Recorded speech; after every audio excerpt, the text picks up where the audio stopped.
Hey guys, welcome to the video. It's Liam. Now in today's video, we're going to be talking about 3 different ways that you can arrange your living room seating. We'll talk about sofas, chairs, how you can arrange them, and some other tips for your living room as well. Now these 3 seating arrangements are called the U-shape, H-shape, and L-shaped seating arrangements for living rooms. I was actually introduced to these different letters from Frida Ramstedt, who's the author of the Interior Design Handbook.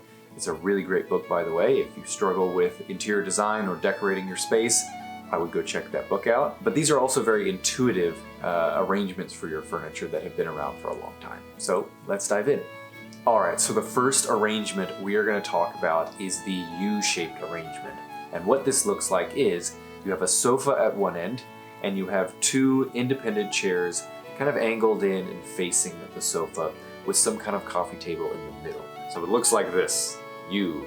And what this arrangement does, this U-shaped arrangement, is it maximizes your socializing and conversation in the space. This is really for those of you who maybe you're a bit more extroverted, you like to have people over, you like to entertain other people at your home. You should definitely use this arrangement because everybody is facing each other. You don't have a situation where one person's in a chair that's kind of looking off into the room. Everyone is facing each other, okay? Everyone is around that center table as well. So things like playing board games, having drinks, things like that, it can all be kind of centered around that middle space in the living room. Another benefit of this arrangement is that it's easier to get around the furniture in general. So with this one, because you have independent chairs, off on their own and maybe the couch on one side, people can walk around and get to their seats pretty easily. Also, it makes it a more flexible space.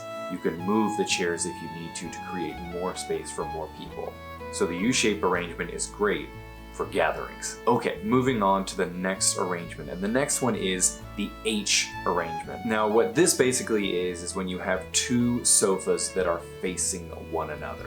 And then the coffee table in the middle kind of completes the middle part of the H. H? Is that an H? That's an H.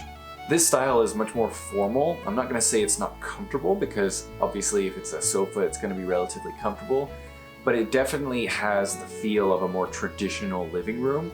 If you imagine some movies where, they have a big old house that had a large living room with a fireplace, for example, oftentimes they would have 2 sofas facing one another in a living room like that. And this arrangement is also quite good for conversation because you still have that coffee table right in the middle, kind of anchoring the middle of the room. But as I mentioned, it's really good for rooms that have a centerpiece on the wall. So something such as a fireplace, maybe something else that is a feature of the wall that kind of naturally centers those 2 couches, those 2 sofas in front of something, right? Now the other thing is that the H arrangement does require more space simply because sofas tend to take up more space anyway, and you have 2 of them here. And as I said, this arrangement is great for rooms that have a clear centerpiece. All right, now the last arrangement that you could put your living room furniture in is an L shape. This seating arrangement is pretty intuitive because of the abundance of L-shaped sofas that are out there, right?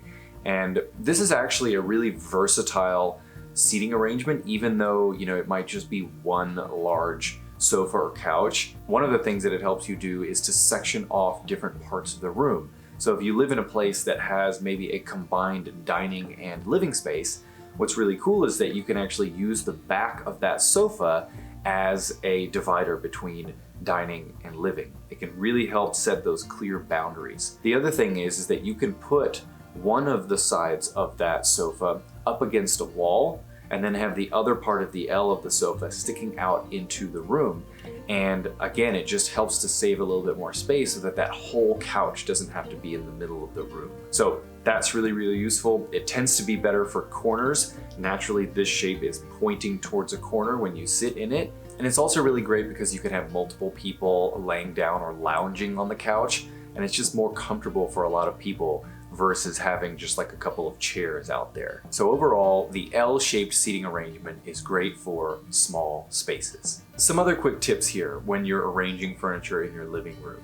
Consider your priorities. As we talked about for some of these seating arrangements, some of them are more geared towards socializing where you're facing other people, and some of them are more geared towards entertaining or relaxing, right? So consider your personality, your family, whatever your situation is, and that'll help you decide which of these 3 seating arrangements you choose.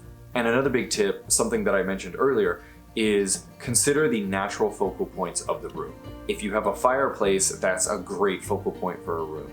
If you have large windows that look out onto nature or maybe out onto a skyline or something like that, that's another wonderful focal point for a living room. Maybe you have a large TV and that's going to be the focal point. So just have a look around your space and consider, where would I focus the living room if I were setting up the furniture in this space, okay? And the last thing I'll share is a little point about light. Now, we all know that if we have a TV and we put it on a wall that is opposite a wall with a window, we're gonna get some glare when we're looking at that TV because it's reflecting from the window.